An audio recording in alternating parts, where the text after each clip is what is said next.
4 years later, in 2000, I made my first Olympic team and was 5th. Came back from that pretty disappointed.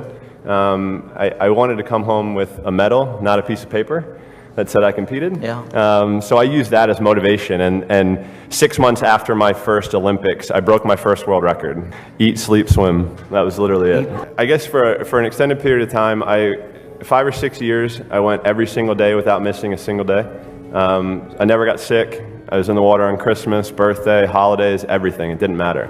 And the thought process behind that was, when you take a day off in the sport of swimming, it takes you 2 days to get back to where you were. So when somebody is taking off on a Sunday, they're not back till Tuesday from where they were on Saturday. So I have that many days ahead of them.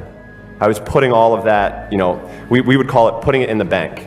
We were storing all of this good work that we were doing, this hard work that we were doing, continuous hard work, and it was going to pay off at some point. Yeah. So, we just kind of kept grinding. So I was swimming probably 80 to 100,000 meters a week, 10 practices a week, working out of the pool, 3 different sessions. So core was something that we really worked on and did a ton of body weight stuff. It was, I was fully engaged in everything that I was doing, and everything around my life was based around the pool. Yeah. If something wasn't going to help me in the pool, then I wasn't doing it.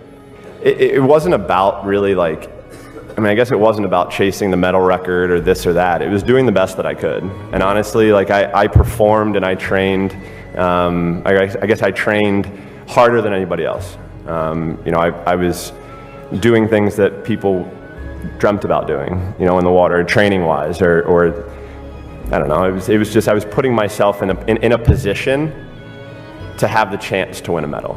Staring at the black line on the bottom of a swimming pool for 3 to 5 hours a day really isn't the most enjoyable thing, and it's not the easiest thing to do. But I think when you have a goal that's important enough to you, nothing will stand in your way, and that's what it was. I wanted to accomplish those goals, and I was going to make it happen.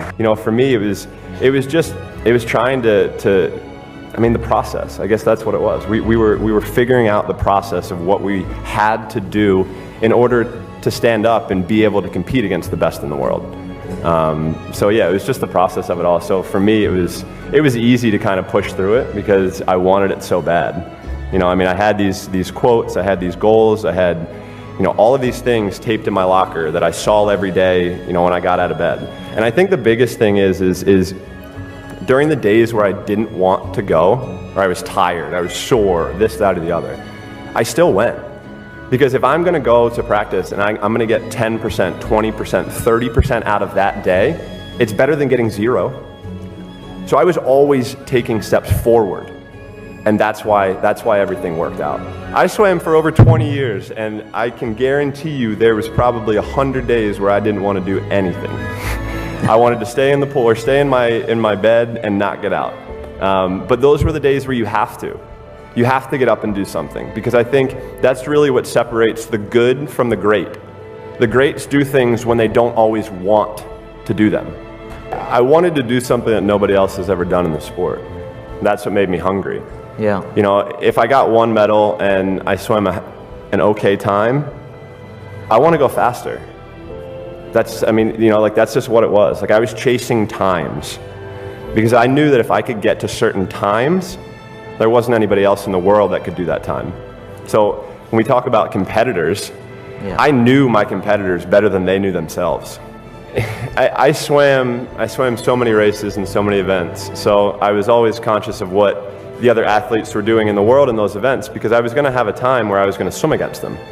And we can talk back to the mental part of it. Yes. When these things come on, when these bright lights come on, not many people can step up to that challenge. So if you have a person like that, then there are ways that you can kind of expect that they're not even going to be in the race. So I don't know, it was just something that my coach and I were always very aware of, and we kind of knew how they swam their races.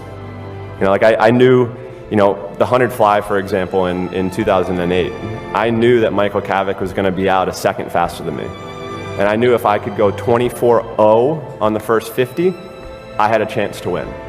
I was 24.01 at the first 50, and I won by 100th. So we kind of knew what to expect. Yeah. My losses were the best things that could happen to me. Because you know, when I had a loss, it was because I wasn't doing what I needed to. I wasn't preparing myself the best way that I could. So I got what I deserve, and I think that's the great thing in sports. You know, as much as you want to prepare or not prepare, you're going to get the results that you deserve no matter what. So, you know, if you're going to do something, you might as well give 100%. Your mind is such a powerful tool, right? So you use it to your advantage. And you know, I think as a kid growing up, I was taught to take the word can't out of my vocabulary. Because if you say the word can't, you've made your mind up.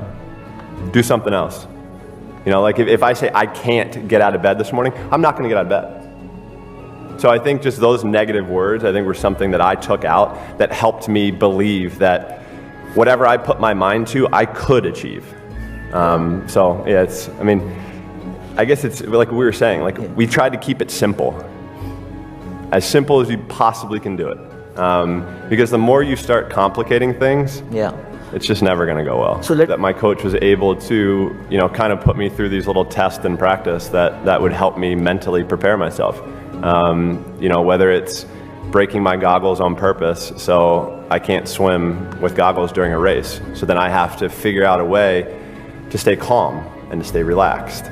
Or when I do visualizing, I spend a ton of time visualizing on how the race could go, how I want the race to go, and how I don't want the race to go. So I'm already prepared. For whatever happens, I can accept it and move past it. I mean, I think the biggest thing is that we all need to understand is that it's okay to not be okay. You know, like we're human beings. We're going to go through ups and downs. We're going to have struggles. It's the way of life. You know, if life was easy, then it wouldn't be as fun. You know, so it's you know, we kind of have to have those ups and downs to really be able to learn and grow. And for me, my downs were, like as I said, some of the scariest moments in my life. But you know, for a long time, I couldn't look at myself in the mirror because I saw myself as strictly a swimmer, not as a human being. And that's scary. So for me, I had to find out whatever it was that I was looking for and find out who I was. So for me, during that process in 2014, I was able to really see and like myself the way I am. And I liked who I saw in the mirror. And for me, I still have days where I go through struggles. I still have depression spells. I still deal with anxiety. It's something that's going to be a part of my life forever. And it's what makes me me. So I've accepted that. And honestly, I just try to grow and to learn from each experience, but prepare myself even more than I ever have before. Because it's as you said, there are so many other people who are finally opening up and saying that they're going through a difficult time or they need a break. It's real, you know, and it's people showing their human side. For me, I think the biggest thing that I always said to myself is I wanted to finish my career on my terms. That was it. So for me,